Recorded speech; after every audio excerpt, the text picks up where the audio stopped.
Ils sont moniteurs de voile, pompistes, secouristes, autrement dit, ils font un peu partie de vos vacances. Tout l'été, nous allons vous présenter ceux que vous croiserez forcément ces prochains jours. Ce soir, portrait d'un policier des campagnes, le garde champêtre, dont les missions, vous allez le voir, sont loin de se limiter à la sécurité. Pierre-Emmanuel Chinardet, Pascal Marcelin ont redécouvert ce métier qui date de 1791. Au premier regard, on n'aurait peut-être pas envie de le rencontrer. Bonjour, ça va? Mais très vite, Eddy annonce la couleur. Bonjour.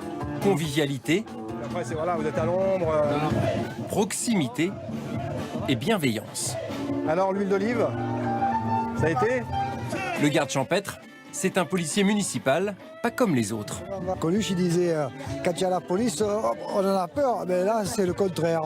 Bon, là, ça se passe bien. C'est un peu un lien, en fait. Il est un peu au courant de tout. Quand on ne sait pas, on lui demande. Non, c'est autre chose que la police municipale. C'est même rien à voir. Ça va, Madame Rouvier? Ça va. Oui? Vous êtes venu faire vos emplettes? On a pour mission de rendre service. C'est ce que je fais. Voilà. Et ce côté humain et chaleureux est important pour moi. Les habitants de Bargemont en profitent toute l'année. Et l'été, les vacanciers l'ont bien compris. Croiser Eddy est une aubaine. Ce couple de Hollandais a un problème d'arbre déraciné. C'est le fil téléphonique qui vous soucie? Oui, parce qu'il y a un fil téléphonique qui passe. Il préviendra les services compétents. Ici en France, c'est partout à la campagne qu'il y a des gardes champêtres. Oui.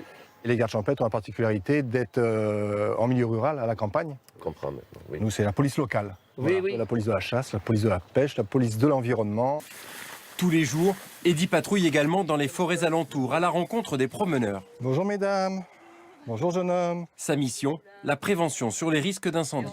Je viens contrôler sur ce site qui est très fréquenté, que tout se passe bien, qu'il n'y ait pas des personnes qui fassent du feu, puis voir s'il n'y a pas un dépôt sauvage, de façon à préserver le site.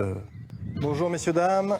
De retour au village, Bienvenue au musée du garde champêtre. Eddy endosse une nouvelle casquette, C'est une collection privée, oui, c'est ma collection personnelle. celle de guide touristique. Je suis parti à chiner différents objets, et puis c'est l'accumulation de ces objets qui ont donné lieu à ce musée unique. Ce groupe de vacanciers est sous le charme.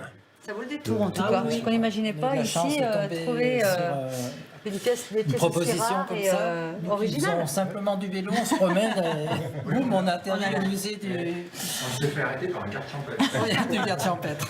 Ils étaient 30 000 à la fin du 19e siècle. Ils ne sont plus que 1200 aujourd'hui. Les gardes champêtres sont peu à peu remplacés par des policiers municipaux. Depuis 20 ans, Eddy est fidèle au poste. À Bargemont cet été, vous croiserez forcément sa route.